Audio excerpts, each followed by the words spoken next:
Hey, this is WhyBeAre with BeamNG.drive, and today we're going to be taking a look at a mod for the Civetta Bolide that adds the Corse variant of the vehicle. Now, there are 5 different versions we could choose from. We're going to start with the one that's just simply titled Corse, which is an exclusive version with a twin turbocharged V8 and a completely redesigned exterior.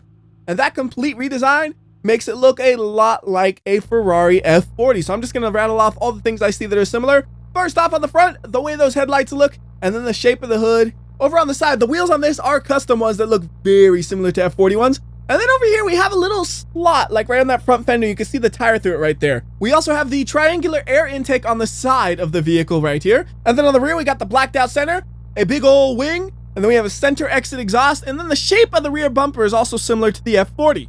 But then when you look at the side profile of the vehicle, it still has the roofline of a Civetta Bolide, which you might think would be similar to an F40, but it's really not. When you put them side by side, the dimensions are all just kind of off.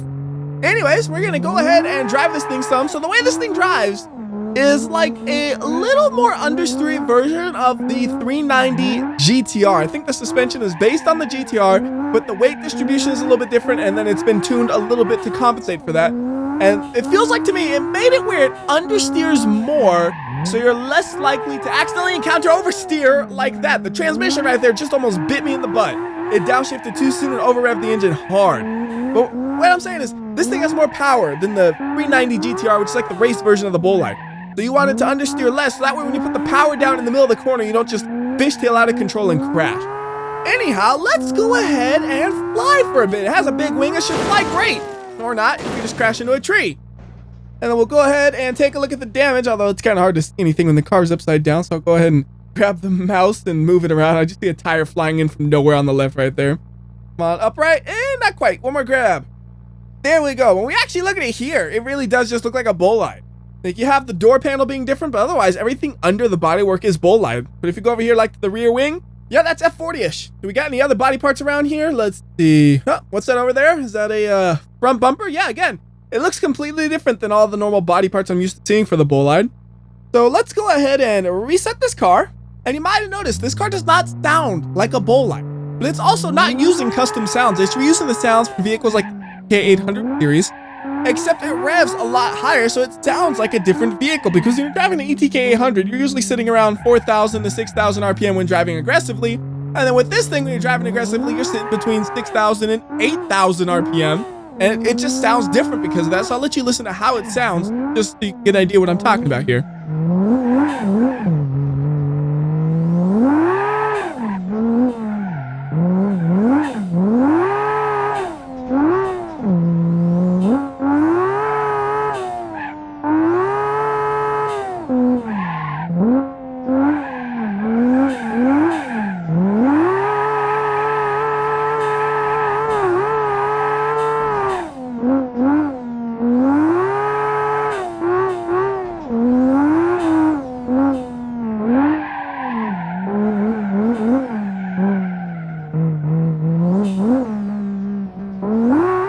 That should be enough because I see a really good place to do a jump right here. We are gonna fly. Not as much as I thought we would. Not as much as I thought we would. But we're still flying and bouncing all over the place. And we'll get to take a look at the damage once we come to a stop. The engine is caught on fire, which reminds me, I gotta talk about the engine in a second. But looking at this again, it just kind of looks like a mangled Bolide, except for that front right there. You can see that front does not look Bolide-ish, but the rest of it does. Like from this angle, very Bolide. Anyways, reset. Now back to this engine, we're gonna go ahead and remove the engine cover and basically blast it into space so you can see the engine more clearly. Now it still says Civetta on it, but this is a different engine model than I've seen in the other Bolides. On this one, we actually have a turbo on the left and the right of the engine.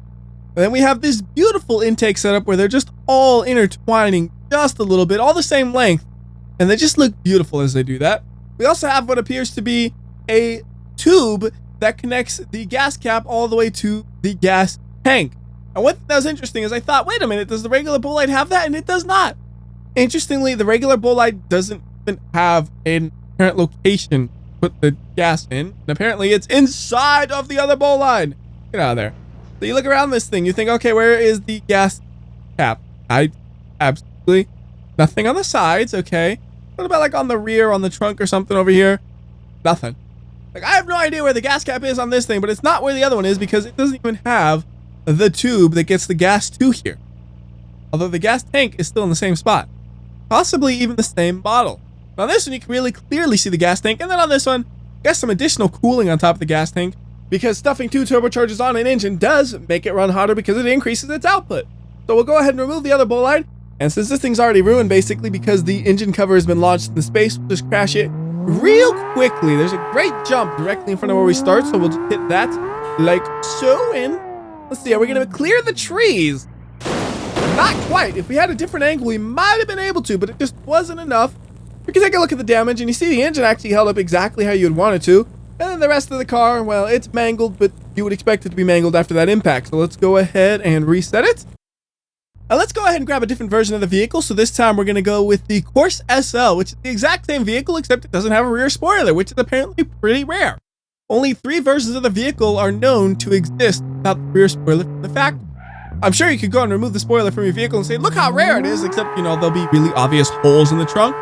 You'd have to find a trunk for one of these anyways, at which point you might as well just get the car since only 3 of those trunks exist. Unless it's a knockoff trunk.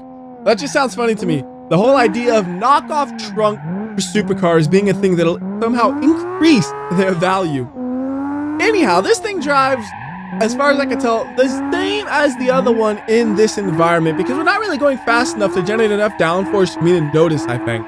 Like if we're going 100 plus miles per hour, I'd probably notice the extra downforce from the one with the spoiler and it'd be more stable, but we don't have that. So the only question I have left is, does it help it fly any better? Nice, this mountain we can try to climb and get some flight off of it. So can we do that? Yes! Flight is better without the wing. I don't know. How do you compare flight? It flew perfectly well until it crashed into the tree, and that crash, kind of interestingly enough, looks very similar to the last one, doesn't it? Just the way the front mangled itself. Anyways, let's go ahead and change maps for the next one. So I'm going to just go ahead and make my way to Hirochi Raceway. And now we can use an even faster version of the car, which kind of sounds absurd when you think about it, because you got the regular version, then you got the 350, which is slightly more powerful, then you got the 390 GTR, which is the big daddy of the production versions, then you got the race version of that, then you got the Corse, which is even faster than the race version, then you got the Corse GT, which is another step up. So it says the GT version features some competition-inspired visual changes and tweaked turbos. What does tweaked turbos mean? It means the turbos are even more peaky, but the overall output is increased. As for visual changes, we got a stripe that's only on the hood and the roof. That's it. Kind of unusual looking to me, but that's the style, I assume. And then over on the front, we have a small chin lip spoiler. And on the side, we have a slight increased length on the side skirt. And then the rear, we have a more clear mesh. Like you can actually see the taillights when you look at it from behind. On the other one, you really couldn't see the taillights unless they're on. So for comparison's sake, this up becomes a little bit less obvious. So on this one, it has a grate. From above, you really can't see much, but when you're behind it, you can see it, I guess, look more clearly than I thought. But it's still not as clear as the ones on this version of the vehicle. Now let's take this thing for a drive, which isn't the easiest thing to do because the previous version was already quite a handful.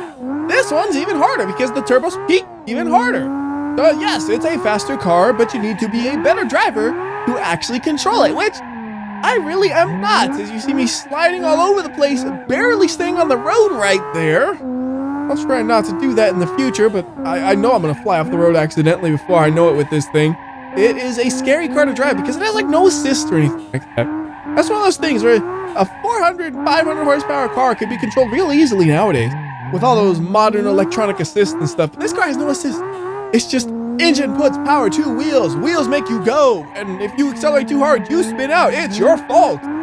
But I'm doing all right so far. I think I should call it quits while I'm ahead, though. We got a nice long straightaway here, so let's roll it into the sand, and hopefully we can get a cool looking crash here. We're going to be going about 100 miles per hour, and yes, we got the roll. And are we going to land upright?